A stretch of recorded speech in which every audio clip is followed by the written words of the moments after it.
বোকাজানৰ প্ৰণৱ বিদ্যাপীঠ নামৰ এখন ব্যক্তিগত খণ্ডৰ বিদ্যালয়ৰ আজব কাণ্ড। ছাত্ৰ ছাত্ৰীৰ জীৱনৰ প্ৰতি গুৰুত্ব নিদি নামি পৰিছে কেৱল ব্যৱসায়ত।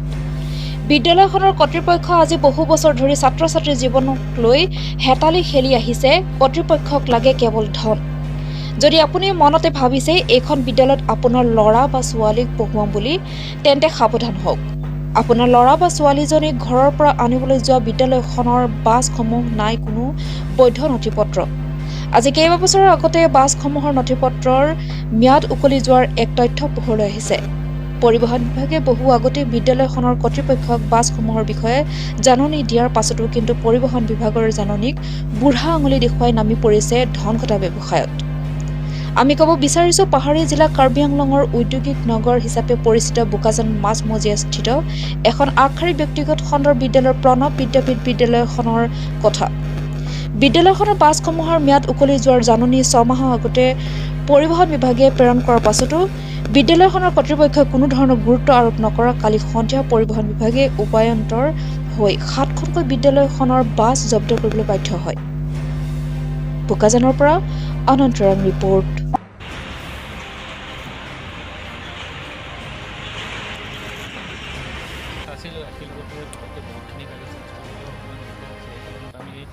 ভাবিছিলোঁ লাহে লাহে চেঞ্জ কৰিম, এখন কিনিছোঁ অলৰেডি এখন গাড়ী কিনিছোঁ। লাহে লাহেতো ৰাতিপুৱাৰ ভিতৰত আমি চেঞ্জ কৰিব বুলি ভাবিছিলোঁ, তথাপি এইটো ছাৰে ধৰিছে। চাম আগতে যিটো এতিয়া প্ৰচিডিউৰটো আছে যিটো কৰিব যিসমূহ নথিপত্ৰ বৰ্তমানলৈকে চেক কৰিলে তাত দেখা গৈছে যে এখন গাড়ী সম্পূৰ্ণ 30 বছৰ ম্যাদ উকলি গৈছে।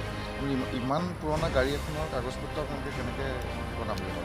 তো কেতিয়াবা কি হয়, আমাৰ যিকেইটা গাড়ী ঠিক ঠাক আছে সেইকেইটা গাড়ী কেতিয়াবা কি হয়, দৰকাৰে অদৰকাৰে কেতিয়াবা এটা গাড়ী যদি নচলে এইটো বাধ্যতামূলকভাৱে মানে বেলেগ গাড়ীটো চলাব লাগে।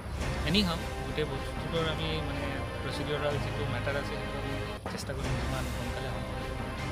মানে আপোনালোকৰ ভুল হৈছে বুলি আপোনালোকে মানি লৈছে? হয়, ডেফিনেটলি এইটো তেওঁলোকে কোৱা মতে তেওঁলোকে 6 মাহ পূৰ্বে আপোনালোকক লিখিতভাৱে আবেদন কৰিছিলে যে আপোনালোকে গাড়ীসমূহৰ কাগজ পত্ৰ ৰিনিউ কৰক বুলি। আজি 6 মাহৰ পিছতো গাড়ীসমূহৰ কাগজ পত্ৰ আপোনালোকে ৰিনিউ নকৰিলে। আপোনালোকে ছাত্ৰ ছাত্ৰী জীৱনৰ লগত হেতালি খেলা নাই? নহয়, কথাটো এনেকুৱা নহয়। আমিতো ট্ৰাই কৰি আছোঁ। আমি একেই লগতে পটককৈ 8খন গাড়ী চেঞ্জ কৰিব নোৱাৰোঁ। আমি এটা গাড়ী অলৰেডি এটা গাড়ী চেঞ্জ কৰিছোঁ। আমি অলৰেডি DTO ছাৰৰ লগত কথা পাতিছোঁ। ছাৰে যদিও ক'লে যে এনেকুৱা নহ'ব, চেঞ্জ কৰিব লাগে সোনকালে, আমি এটা গাড়ী অলৰেডি চেঞ্জ কৰিছোঁ, লাহে লাহে চেঞ্জ কৰিব বুলি ভাবিছিলোঁ। লগতে 8খন গাড়ী কিনিবলৈ অকণমান দিগদাৰ আছে। এতিয়া বছৰৰ একেবাৰে লাষ্ট আমি চেষ্টা নাছিল হওক, যিটো হৈ গৈছে সেইটো আমি চেষ্টা কৰিম। বছৰটো শেষ মাহৰ মানে 6 মাহৰ আগতে আপোনালোকক জাননী দিছে?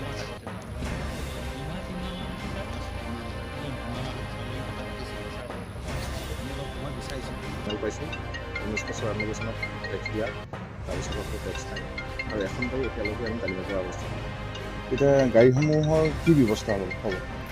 গাড়ীসমূহ আমি চিজ কৰিছোঁ।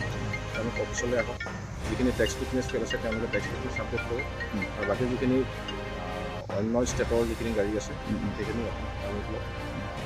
আৰু বিশেষকৈ দিনে দিনে দুৰ্ঘটনা বাঢ়ি গৈ আছে। স্কুলৰ ল'ৰা ছোৱালী যাতে একো নহয়, গতিকে সেইকাৰণে স্কুল বাছসমূহ বিশেষভাৱে গুৰুত্ব দিছে।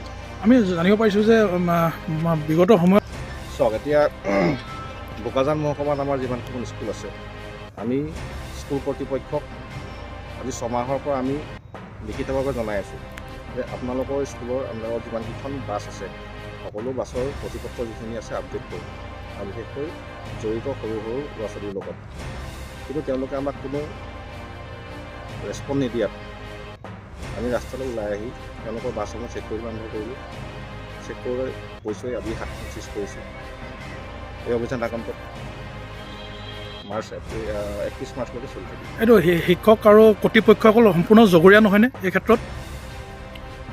শিক্ষক জগৰীয়া বুলি মই ক'ব নিবিচাৰোঁ, কিন্তু কৰ্তৃপক্ষ জগৰীয়া হয়। কৰ্তৃপক্ষ জগৰীয়া নহ'লে মানে এখন বাছৰ চালকে বাছখন চলায়, কিন্তু সেই বাছখনৰ ডকুমেণ্টছ বৈধ বা অবৈধ বা দ্বিতীয় অফিচত গৈ কিবা নৱীকৰণ কৰিব লাগে, সেই সম্পূৰ্ণ দায়িত্ব কিন্তু স্কুল কৰ্তৃপক্ষৰ নিজে ল'ব লাগে দায়িত্ব।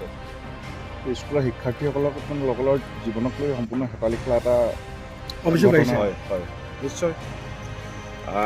তাৰ তথ্য আপোনালোকে নিজে পাব। আগফালে দেখিব 7খন গাড়ী আছে, 7খন গাড়ী, কিন্তু তেওঁলোকৰ টোটেল সম্পূৰ্ণ 11খন গাড়ীৰ ভিতৰত কিন্তু 4খন গাড়ী তেওঁলোকৰ বৈধ আছে, বাকী 7খনেই অবৈধ। অবৈধ মানে আমি বিশেষকৈ